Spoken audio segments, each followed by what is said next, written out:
Welcome to the Packer Mentality Podcast, where I try to keep you up to date and shed a little light on what is happening on and off the field with the Packers.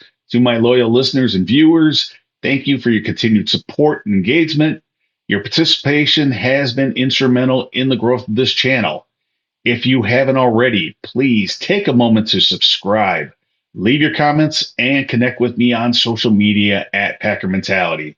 Remember, you can catch this podcast on all your favorite platforms. I apologize for this being a day late. I thought we might get some news about possible cuts on Friday. That did not happen, but the Packers do have a few days left before that deadline arrives. In the meantime, there was some good news for the Packers. They were awarded three compensatory picks in the upcoming draft. Due to the Packers losing Alan Lazard, Jerron Reed, Dean Lowry, and Robert Tonyan in free agency last offseason, while not signing any free agents themselves, they were awarded the following picks. Fifth round pick, number 168, sixth round pick, number 219, and seventh round pick, number 255. Now let's finish up our discussion on what positions might have openings. What we have left are the cornerbacks and the safeties. We'll make this as quick as possible. There are three cornerbacks left on the roster. Jair Alexander, who we feel good about. Then we have Eric Stokes, a former first rounder, had an excellent rookie season. His second season started a little rough, and then he was hurt. It was a fairly serious injury. Missed the rest of that season. Took some time at the beginning of last season to get back into shape. When he came back, he almost immediately got hurt again. I think he only played two defensive snaps all season. Going into 2024, I'm not sure if Eric Stokes is going to be the same player. Did his injuries diminish his athleticism? We don't know. And then we have Carrington Valentine, a rookie seventh round pick last season, played pretty well as a rookie when he was forced into the lineup. But again, we don't know if he will continue to improve in 2024. So, a couple of question marks at corner. Guys who are going to become free agents, starting with Corey Ballantyne, unrestricted free agent, 534 defensive snaps, 141 special team snaps, one interception, seven pass defense, a Pro Football Focus grade of 60.8. Another guy who was thrust into a starting position when injuries hit. Might have been over his head a few times during the season, but I think overall he played pretty well, all things considered. And if the Packers wanted to bring him back as the fifth or sixth corner, I'm not going to be mad about it. Then we have Keyshawn Nixon, the Packers slot corner, also a unrestricted free agent. 937 defensive snaps, 216 special team snaps, one interception, six pass breakups, 1.5 sacks, including the playoffs, a 60.0 Pro Football Focus grade on defense. Packers could bring him back as the returner. That wouldn't bother me at all. I don't think you bring him back as the starter, as the slot corner. I think they need to upgrade that position. Also, a free agent, a restricted free agent, is Robert Rochelle. The Packers are going to have probably three spots to fill at corner. There are going to be some options in free agency. None of these guys really excite me if they brought him in as a slot corner, however. Top of the line is going to be Kendall Fuller from Washington, also going to be the most expensive. Some other guys that'll be available: Chidobe Awuzie from Cincinnati, Steven Nelson from the Texans, Kenny Moore, the second from the Colts. He's actually a slot guy, unlike all these other guys. And Jeff Okudah, who I think he was the number 2 pick a few years ago. And he actually played for Jeff Hafley at Ohio State, which might generate some interest. I want and I expect the Packers to double or triple up on corners in the draft and possibly bring in one free agent. Packers GM Brian Gutekunst will also have a lot of work to do at safety, where the cupboard is almost completely bare. Green Bay has only one guy on the roster, and that is Anthony Johnson Jr., who just finished his rookie year and is not anywhere near ready to take on a starting job. The free agents we are likely going to say goodbye to are Rudy Ford and Jonathan Owens. I feel pretty reasonable to say that those two guys likely won't be back in Green Bay next season. Also, a unrestricted free agent is Darnell Savage, former first-round draft pick, 700 defensive snaps last season, one interception, which was a pick six in the playoffs, one pass defense during the regular season, a 75.5 Pro Football Focus grade, 15th in the NFL. It's not bad. His career with the Packers, however, probably makes most Packer fans willing to move on from him. Even if the Packers do want him back, I think the odds are that there will be another team who is willing to pay him more money than the Packers will be willing to. That means the Packers will have at least another three openings to fill at safety. They will have the ability to fill them in free agency, where I absolutely expect the Packers to get at least one or two guys.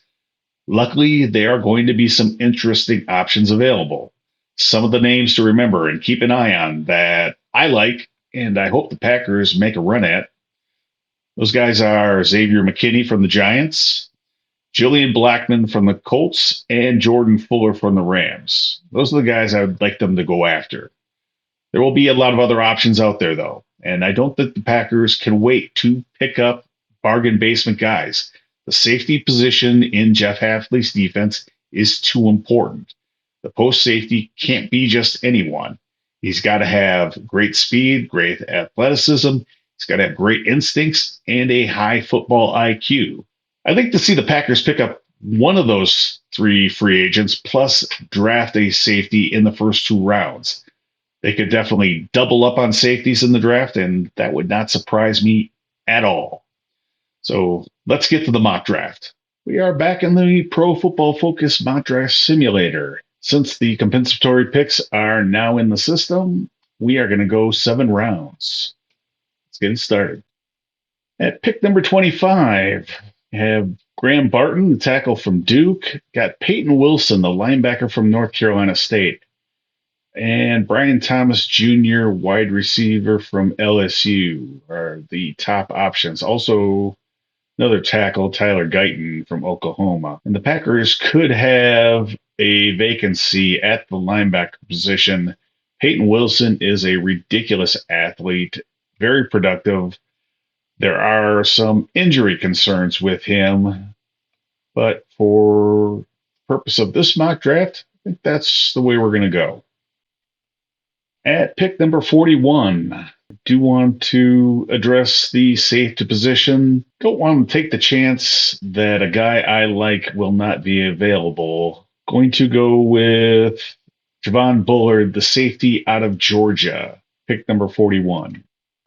Pick number 57, one of the safeties did fall to us.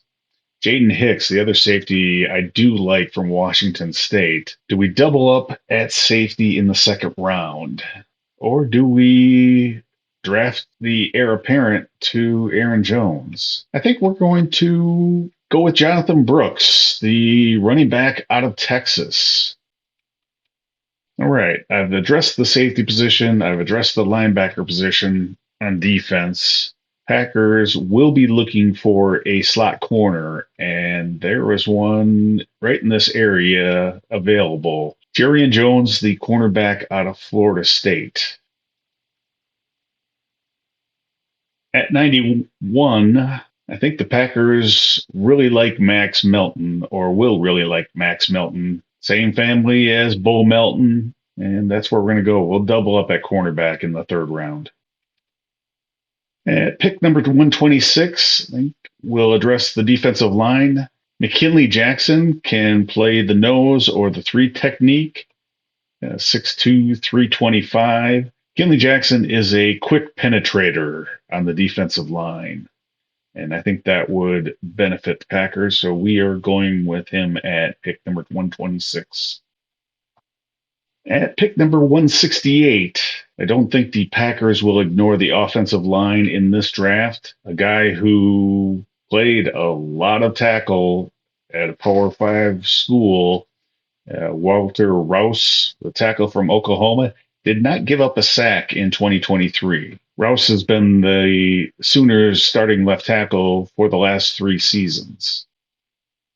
Pick 203, adding more depth and competition to the offensive line. Javion Cohen, guard out of Miami, only gave up 1 sack in his college career. Started 3 years in Miami. Well, I think this is too good a fit. At pick 216, and I think the Packers might run to the podium with this pick. Center Tanner Bortolini out of Wisconsin tested ridiculously at the combine, had one of the best performances ever, and Packers love guys like that. He only gave up 1 sack in each of his seasons as a starter in Wisconsin. And now we're into the 7th round, and the 7th round is kind of like throwing darts at a dartboard. You just hope you might hit on one of these guys. We're going to go with Rasheen Ali, running back out of Marshall. Averaged over 5 yards per carry, over 1,000 yards his final season at Marshall. Pick 251. We'll take the safety out of Texas Tech. Tyler Owens has experience as a deep safety, as a box safety, and has also lined up in the slot as well. And he's got good size. So how'd we do? In the first round, linebacker out of North Carolina State, Peyton Wilson. I think he could step in to Devondre Campbell's shoes if Campbell were to get cut in the next few days. Second round, safety Javon Bullard. Also in the second round, running back Jonathan Brooks. In the third round, a slot corner, Jarian Jones. Another corner later in the third round, pick number 91, Max Melton out of Rutgers.